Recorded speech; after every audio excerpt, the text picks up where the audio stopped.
wonderful home with two dedicated and loving parents, one of 5 brothers and sisters. A home where we as children were the focus of my parents' lives, where we regularly attended church, 2 Christian parents who did not drink, they did not smoke, there was no gambling, there was no physical abuse or fighting in the home. That basically, I was a normal person. I wasn't some guy hanging out at bars or a bum. I wasn't a pervert in the sense that, you know, people look at somebody and say, I know there's something wrong with them, and just tell. I mean, I was essentially a normal person. I had good friends. I led a normal life, except for this one small but very potent and very destructive segment of it that I kept very secret, very close to myself, and didn't let anybody know about it. And part of the shock and horror for my dear friends and family years ago when I was first arrested was that there was no clue. They looked at me and they looked at the all-American boy. And it happened in stages, gradually. It doesn't necessarily, not to me at least, happen overnight. My experience with, I'd say, pornography generally, but with pornography that deals on a violent level with the sexuality, is that once you become addicted to it, and I look at this as a kind of addiction. Like an addiction, you keep craving something which is harder, something which gives you a greater sense of excitement, until you reach the point where the pornography only goes so far. You reach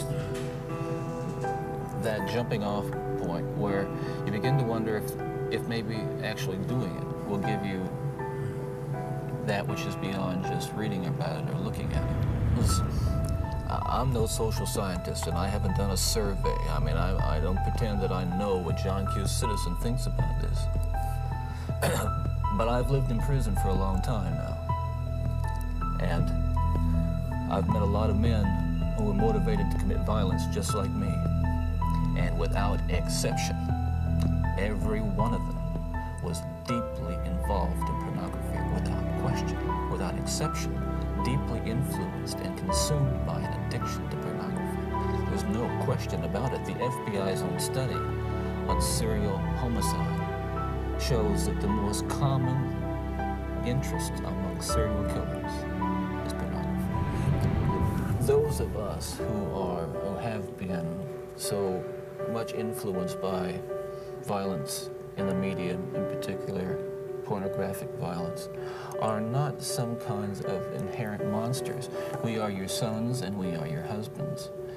And we grew up in regular families. And pornography can reach out and snatch a kid out of any house today. He snatched me out of my home. It snatched me out of my home 20, 30 years ago.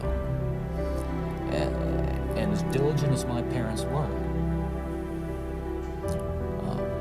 and they were diligent in protecting their children,